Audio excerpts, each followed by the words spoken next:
Hello friends, welcome back to my channel. If you like scary stories, hit subscribe, like the video, and share with your friends. Thanks. I'm 75 now, a retired sergeant with plenty of memories, but nothing quite like this one. I've spent most of my life outside. Whether it was training, deployment, or just staying active in my older years, I always found peace in the woods. So, I figured I'd go camping alone again, just like I've done many times before. It was fall and the air was starting to cool down. The leaves were turning brown, slowly falling to the ground. I drove to a quiet spot near a lake, a place I'd camped at a few times over the years. It wasn't far from home, but it was still out of the way, where I could enjoy some real peace and quiet. I set up my tent, got a fire going, and sat back, listening to the wind move through the trees. The woods always feel different at night, calm, but also a little uneasy. It's that silence that makes you notice every little sound. The first night went by without anything happening. I woke up with the sun, stretched my old bones, and spent the day fishing and walking the nearby trails. But that second night, something felt off. After it got dark, I was sitting by the fire, and I noticed the air getting colder. Then I heard it, a sharp crack, like a branch breaking. At first, I thought it was just a deer or some other animal moving around in the woods. But then it happened again, this time closer. The fire crackled, but that sound, the snapping of branches, came from the dark woods beyond the light of the fire. I looked around, trying to see through the shadows, telling myself it was nothing. But something didn't feel right. My guts never led me wrong, and it was telling me that something was off. I added more wood to the fire, making the flames rise higher, hoping it would scare away any animals. That's when I saw something, a quick flash of movement between the trees. It was a figure, tall and moving slowly, far off but just noticeable. My first thought was maybe it was another camper, but this was private land. No one else should have been out here. I stood up, my hand instinctively reaching for my hunting knife, the one I always carry. The movement stopped, and the woods went quiet. I listened for footsteps, for breathing, anything. But the woods were completely still. Not even the wind made a sound. Whoever or whatever it was, it didn't come back that night. I stayed awake for hours, watching the tree line, the fire burning low until I couldn't keep my eyes open anymore and drifted off to sleep. The next morning, I decided to look around. I walked past the trees where I had seen the figure, looking for any signs of someone being there. The ground was soft with dirt and leaves, and there, in the middle of a patch of mud, I saw it, a footprint. It was big and bare, no shoes, no boots, just a human foot. The print looked fresh, like it had been made recently, maybe that night. I didn't like it. I've seen a lot in my time, but the thought of someone watching me from the woods unsettled me. I spent the rest of the day feeling uneasy, always looking around, feeling like I was being watched. That night, I kept the fire burning brighter, refusing to let whoever or whatever was out there sneak up on me. It was around midnight when I heard the noise again. But this time, it wasn't a branch breaking. It was a slow, steady step, like someone trying to move quietly but close enough to be heard. The fire cast long shadows, but I still couldn't see anything beyond the light. My heart was pounding. I wanted to leave, but I didn't want to feel like a scared old man running away. I stood up, holding my knife, staring out into the darkness, waiting. The steps stopped, and everything was still. My muscles were tense, and I waited, every sense on edge. Then, after what felt like forever, I saw it again. A shadow moving from tree to tree, slowly creeping closer to the edge of the firelight. I didn't wait around to see more. I threw my gear together as quickly as I could, keeping the fire burning as long as possible. I packed up, got in my truck, and drove out of there, fast. As I drove down the dark, winding road, I kept looking in my rearview mirror, half expecting to see something chasing me. But I didn't. I never saw anything again. Still, that doesn't mean I've forgotten. Whoever was out there wasn't lost, and they weren't just passing through. They were watching, waiting for something.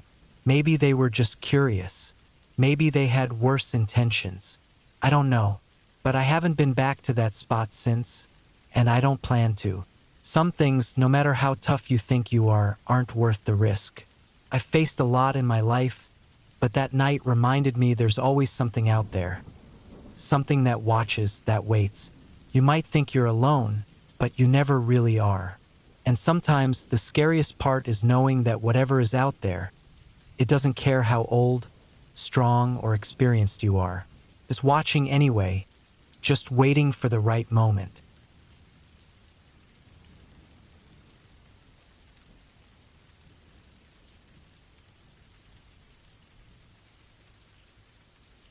We went camping in the woods for the weekend. My dad's friend, Tony, came with us. I had met him a few times before.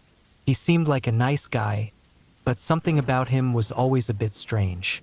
He was quiet and gave off this weird feeling that made me uneasy. But my dad trusted him, so I figured he was all right. We set up our tents deep in the forest, far from any walking paths. The first night went fine. We sat around the fire, telling stories and relaxing. Tony didn't say much, though. He just sat there, staring into the flames like he was lost in his own head. The second day, we went fishing by a small river nearby. Tony didn't talk much then either. He just stood there, watching us like he was paying attention to every little thing we did. That night, things started to feel off. I woke up in the middle of the night to some noises outside my tent. It wasn't the normal sounds of wind or animals moving around. It was heavier, like someone was walking slowly and trying not to make a sound. I quietly unzipped my tent just enough to peek out. There, by the trees, was Tony, standing with his back to the camp, staring into the woods. He wasn't moving, just standing perfectly still. At first, I thought he was just going to the bathroom, but he stayed there for what seemed like forever. I didn't know what he was doing, but eventually, I fell back asleep, telling myself it didn't matter, that maybe I was just making a big deal out of nothing. The next day, Tony acted even stranger. He didn't talk much at all, and he kept wandering off into the woods by himself for long periods. He wouldn't tell us where he was going, and when he came back, he didn't say anything. My dad didn't seem to notice anything weird, but I couldn't shake the feeling that something wasn't right. That evening, we were sitting by the fire again. Tony came back from one of his long walks, but this time his clothes were dirty, like he had been crawling around in the dirt or something. He sat down quietly, staring at the fire again, not saying a word. My dad asked him if he was okay, but Tony just nodded, not even looking at us. When it got dark, I went to bed, but I couldn't sleep. I kept hearing soft noises outside my tent, little movements that were too close to camp. Every time I opened my eyes, I expected to see Tony standing there again, but I couldn't see anything in the dark. Still, I knew something was off. Around 3 a.m., I heard footsteps. They were slow and steady, coming straight toward my tent. I held my breath and stayed as still as I could. The footsteps stopped right outside my tent, and I could hear someone breathing, standing just inches away from me. After a few seconds, I unzipped my tent a little, just enough to see. Tony was standing there, looking down at me with the same blank look he had before. He didn't say a word. He just turned around and walked back into the trees. The next morning, I told my dad that I didn't feel well and that I wanted to go home. I didn't tell him about what happened the night before, but I didn't have to. When we woke up, Tony had already packed his things and said he had to leave early. He didn't explain why. He just left. We packed up not long after and headed home. My dad didn't think much of what had happened, but I couldn't shake the feeling that something was really wrong with Tony. A few days later, I saw a report on the news. A man had gone missing near the area where we had camped. They hadn't found him yet. I never mentioned it to my dad, but I had a feeling Tony had something to do with it. Tony never came back around after that trip.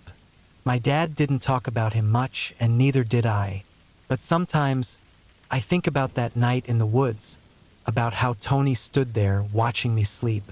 I think about how his clothes were dirty, how he acted like he wasn't himself, and how a man went missing nearby.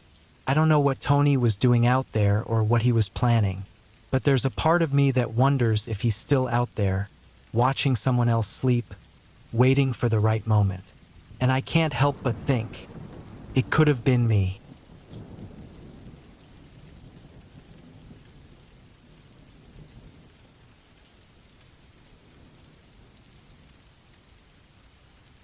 I don't really know why we decided to camp near the old graveyard that night. Maybe it was just to be able to say we did it. We were deep in the woods, far from any roads or trails. There wasn't much around except thick trees and the old gravestones sticking up from the ground like forgotten pieces of stone. The air was still, and the quiet was heavy. It made everything feel colder than it really was. We set up our tent about 50 feet away from the graveyard. I didn't want to get too close, but the others didn't seem to mind. It was just a patch of land with graves. Nothing special. At least, that's what I kept telling myself as the sun started to go down. I tried to focus on the fire in front of me, the way the flames crackled and danced, but every now and then, I'd catch myself looking over at the gravestones, barely visible as the light faded. Night came quick in the woods. The firelight threw long shadows on the trees, and the gravestones seemed darker now, like they were watching us from a distance. I couldn't shake the weird feeling creeping up my spine. The wind had stopped, and everything was too quiet. No sound from the leaves, no crickets, just the fire and our breathing. I tried to sleep, but I couldn't. The tent felt small, almost like I couldn't breathe right, but stepping outside didn't feel like a better choice either. There was something about that graveyard that just didn't sit right. Maybe it was how the stones looked, like they hadn't been touched in years, left to rot. I lay there staring up at the tent's roof, listening to the others breathe, trying to tell myself it was just my mind playing tricks. At some point, probably around midnight, something changed. I didn't hear it right away, but I could feel it. The air felt different, like the woods were holding their breath. I sat up, straining to listen. Then I heard it. A soft thud, like footsteps, but slower and heavier than any animal I'd ever heard. The sound came from the direction of the graveyard. I wanted to believe it was just some animal passing through, but it didn't feel right. The steps were too slow, too steady, like someone was walking carefully. They got louder, closer, as if whatever it was moving between the gravestones, heading straight for us. My heart pounded as I listened, trying not to breathe too loud. The footsteps stopped, right at the edge of our camp, and then silence. I held my breath, staring at the tent flap, waiting for something, anything, to happen. My chest felt tight, like I couldn't take a full breath. Minutes passed, but nothing moved, nothing made a sound. I lay there, frozen in place, my pulse thudding in my ears. Eventually, I must have passed out from pure exhaustion because the next thing I knew, I was waking up to sunlight breaking through the trees. The air felt normal again, but something was off. When I stepped out of the tent, I saw the ground near the tent was messed up, like someone had been walking around while we slept. Near one of the gravestones, the dirt looked freshly disturbed, as if something had been digging there. I didn't say anything, and neither did anyone else. We packed up quickly, nobody making eye contact. I could feel it, though everyone felt the same unease. As we hiked back to the car, I glanced back at the graveyard. The wind had picked up again, rustling the leaves, but the gravestones just stood there, still and quiet, as if nothing had happened. But I knew better. The feeling was still there, like something had been watching us, waiting for us to leave. As we got further away, I couldn't shake the thought that whatever was out there wasn't finished. It had been there the whole time, watching us, and I had the sinking feeling that maybe it was following us now. Even though we were miles away by the time we drove off, I could still feel it. Something out there, something waiting for the next group of people to come close.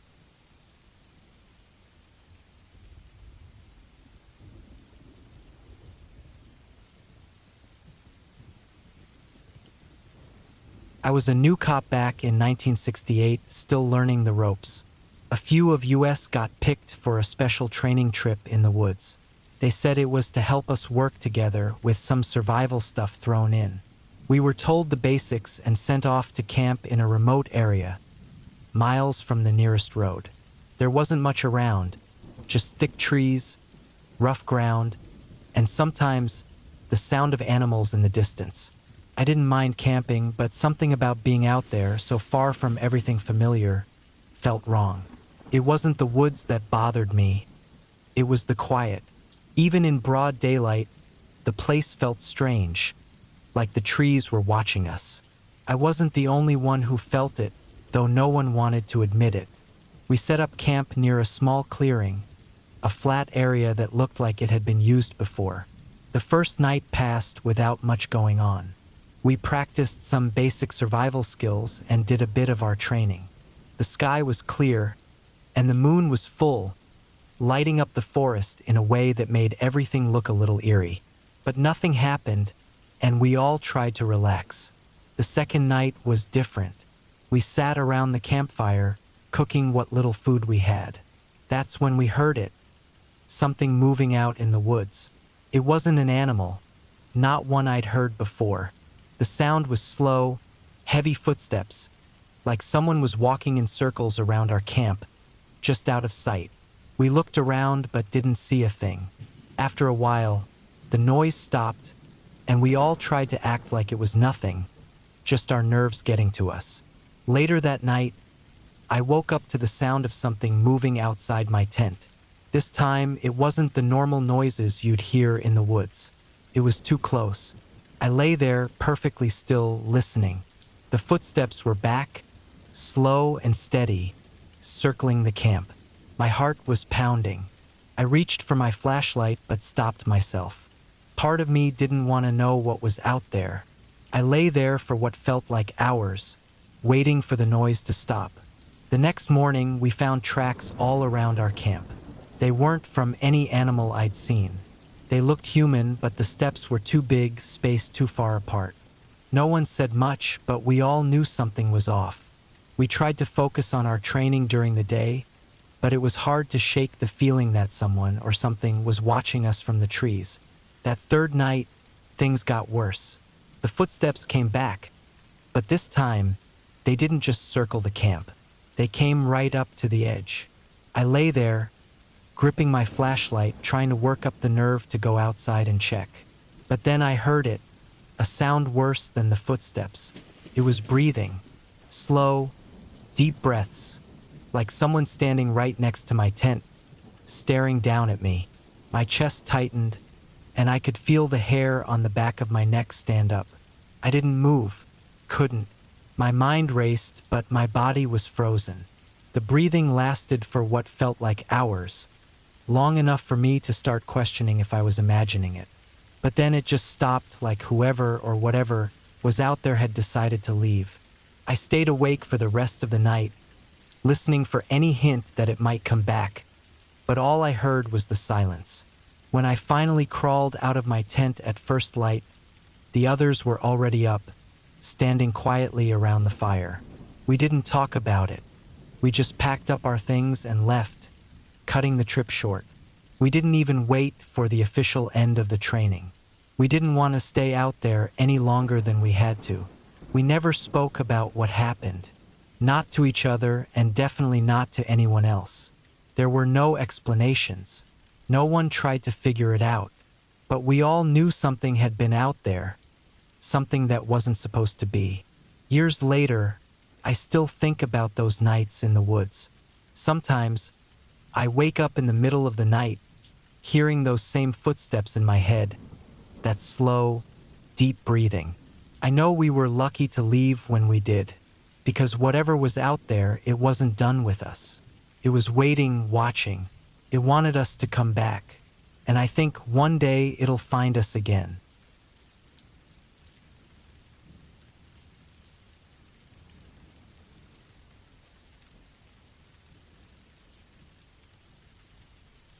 My grandfather asked me to go camping with him. He was in his 70s, but you wouldn't know it by how he moved. He was strong for his age. He didn't talk much about his past, except sometimes he'd mention his ex-wife, a woman I never met. They had broken up a long time before I was born. But from the little he said, it sounded like things between them weren't good. We drove far out to a place he liked, deep in the woods, far from any towns or people. The campsite was empty, just us and the trees. During the day, it was peaceful. The only sounds were the wind blowing through the trees and the crackling of our campfire. My grandfather mostly sat quietly, staring into the flames like he was lost in his own head. As the sun started going down, he seemed to pull away, like something was weighing on him. That night, the cold was worse than I thought it would be. It got dark fast, and the fire was the only thing keeping us warm. I stayed up longer than I wanted to, partly because I couldn't sleep from the cold, but also because something about the place didn't feel right.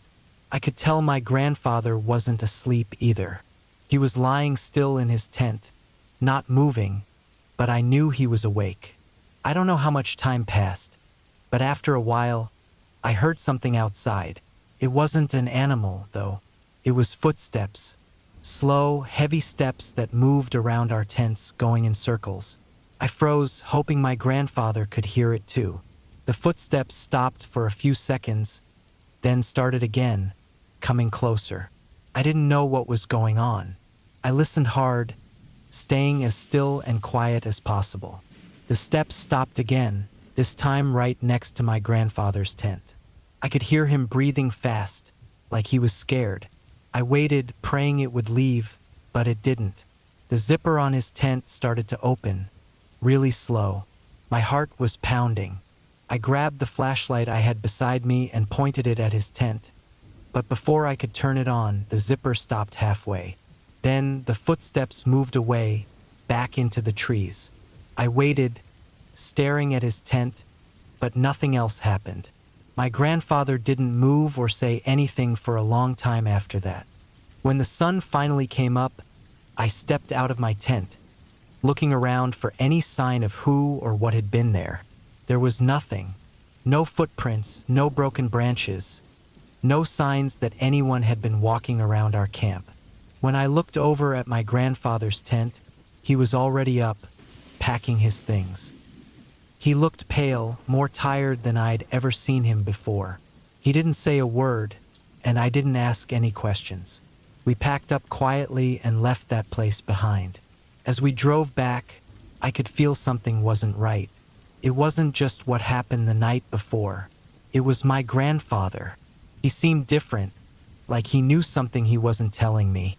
When we got home, he handed me something. It was an old photo worn out from age. In the picture, he was much younger, standing beside a woman. I figured it was his ex-wife. There was something about her face that made me uncomfortable. She looked cold, empty, like she wasn't really there.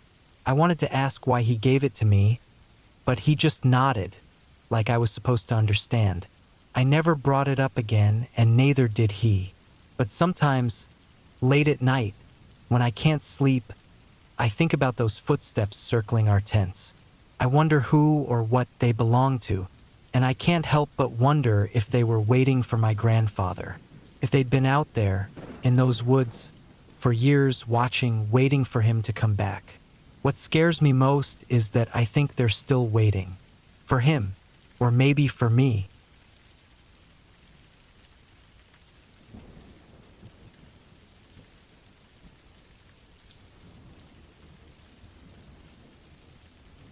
I work as a security guard for a forest service, making sure the campsites are safe and keeping an eye on everything. My job usually involves checking in with campers, walking the trails, and making sure no one goes near restricted areas. One evening, I parked my truck at a campsite where several tents were set up. The sun was going down, casting long shadows through the trees, and the air was getting cooler. I finished my rounds, confirming everyone was accounted for and that their campfires were properly put out. As I walked back to my truck, I noticed a faint light flickering in the distance, deeper in the woods. It seemed odd because all the campers were settled in for the night. Curiosity hit me hard, and I thought maybe it was someone needing help or a lost camper. I grabbed my flashlight and headed down a narrow trail, the underbrush crunching beneath my boots. The light was faint but steady, almost like a candle flickering in the dark. The farther I went, the more the sounds of the forest faded away. The usual rustling of leaves and distant animal calls were replaced by a heavy silence that pressed down on me. After about 15 minutes of walking, I reached a small clearing. In the center was an old, abandoned campsite with a fire pit, the remnants of ash still visible. The flickering light I had seen was coming from a lantern hanging from a tree, but there were no tents, no sign of anyone being there. A cold chill ran down my spine as I scanned the area. I had a sinking feeling about this place. Suddenly, I heard a noise behind me, a snap of a twig. My heart raced as I quickly turned, shining my flashlight into the thick woods. I saw nothing but shadows moving in the beam of light. The feeling of being watched hit me like a wave. I was about to head back when I noticed something odd near the fire pit. It looked like some old, torn-up clothing scattered on the ground. Kneeling down, I reached for a piece of fabric. It was a dark hoodie, dirty and ripped, clearly not left by any of the campers. Every instinct in me screamed to get out, but my curiosity was too strong. I swept the light around the area, revealing more torn fabric and what looked like small footprints, barefoot, leading deeper into the trees. The air grew colder, and a feeling of dread washed over me. I stood up, realizing I needed to call for backup. But as I turned, I heard a whisper, low and urgent, coming from behind me. I froze, my breath catching in my throat. I needed to get out of there. Whatever was happening was not safe. I turned and bolted down the path, my flashlight flickering wildly in front of me. The forest felt alive, branches reaching out to grab my clothes, and the darkness felt like it was closing in. Every crack of a branch sounded like someone right behind me, and every shadow felt like a looming threat. I pushed myself harder, adrenaline pumping through my veins as I sprinted back toward the main campsite. When I finally burst onto the familiar path, I didn't stop until I reached my truck. I jumped in, locked the doors, and started the engine. As I drove away, I felt a chill run through me. The trees seemed to whisper, and I could almost hear them calling me back. I didn't stop until I reached the ranger station, where I reported everything. Later that night, I found out that several campers had gone missing in that area over the past few months. No one had ever found them. Now, the unease I felt made sense. The forest, with its beauty and silence, hid dark secrets that should never be uncovered. I vowed never to venture off the path alone again. As I lay in bed that night, trying to shake off the fear, I thought about those missing campers. Had they wandered off the trails like I almost did? Were they still out there, lost and scared? And then I remembered something chilling. The footprints I had seen were small. I closed my eyes, but the thought wouldn't leave me. What if something had taken them? Something that roamed the woods at night, waiting for its next victim? The forest wasn't just a beautiful place. It was a predator hiding in the shadows. I lay there in silence, the weight of the darkness pressing down, feeling that I was not alone.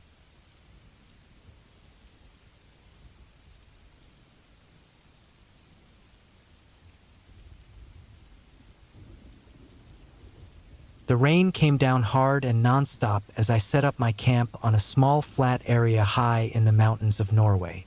I had picked this spot for its amazing views during the day, but now, under the gray clouds and steady drizzle, it felt lonely and creepy. The wind howled through the trees, and the sound of rain hitting the tent reminded me how alone I was. Once I got the tent set up, I crawled inside, shaking the water off my jacket. My gear was mostly dry, thanks to a good waterproof bag. I lit a small camp stove to heat some soup, steam curling up into the cold air. As I ate, I tried to focus on my meal, but an uneasy feeling crept in. The mountain felt alive, as if it were watching me.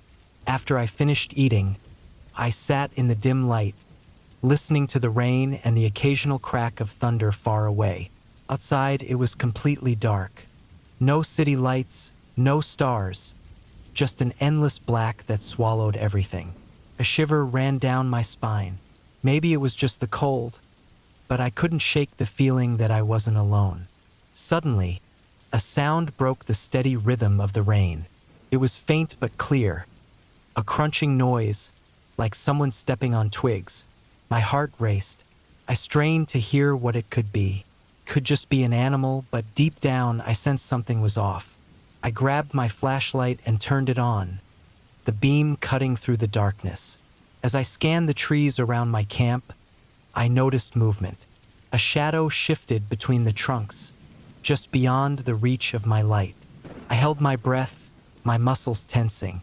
The forest was alive with sounds, but that figure, whatever it was, stood still. My mind raced with thoughts. Was it another camper lost in the storm, or something more dangerous? Then I heard it again, the crunching, closer now. My instincts kicked in. I needed to protect myself. I reached for my pocket knife, the only defense I had, and quietly unzipped the tent. The cool air rushed in as I peeked outside. The flashlight showed nothing but trees and rain-soaked ground. I could barely hear my own heartbeat over the rain. I waited, holding my breath, when suddenly, a loud rustling noise came from my left. I swung the light towards the sound. A large deer burst through the underbrush, startled by the sudden noise. It dashed past, disappearing into the darkness. I let out a breath I didn't know I was holding, feeling a mix of relief and embarrassment. Just a deer. But the relief didn't last long. As I turned back to my tent, something unusual caught my eye on the ground. A set of footprints, not deer but human, led away from my camp. Panic surged through me. Someone had been here and they had been watching. I hurried back inside, zipping the tent tightly and gripping my knife. The rain drummed on, drowning out any other sounds. Hours passed, each minute feeling like forever. I strained to hear any noise outside. The dark forest was now a source of fear instead of beauty. The storm continued to rage, and I tried to convince myself it was just the weather playing tricks on me. But as the night wore on, sleep came in fits, my mind racing with what could happen next. Just before dawn, I woke up to a strange noise, muffled, like something dragging across the ground. I sat up, clutching my knife tightly. The noise grew louder, and my heart raced. I unzipped the tent slowly and peered outside. The sky was a dull gray, the rain finally easing to a light drizzle. And then I saw it. A backpack, sitting just outside my tent. I knew it wasn't mine. Panic washed over me as I realized someone had come back while I slept. I was completely alone, miles from help, with no idea who or what was out there. Adrenaline kicked in. I grabbed my gear and my phone, now useless without signal, and crawled out of the tent. My breath came in quick gasps as I scanned the area. The backpack was open, its contents spilled on the wet ground. It looked like it had been dropped in a hurry. I backed away slowly, trying not to make any noise, my eyes darting around for any sign of movement. Then I heard a voice, faint but clear, carried on the wind. It sounded like a man calling, his voice desperate and far away. I couldn't see him, but I knew he was out there. Fear settled heavily in my stomach.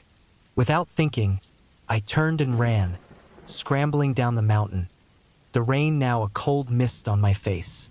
I didn't stop until I reached the road, my heart pounding, breathless, my mind racing with thoughts of what might have happened if I had stayed. I never looked back. As I reached my car, I realized how close I had come to something much worse than just a rainy night alone in the woods. I never camped in those mountains again. Some places are best left alone, their secrets hidden deep in the shadows. But as I drove away, I couldn't shake the feeling that I was still being watched, that whatever had been lurking in the dark was still out there, waiting for the next chance to strike.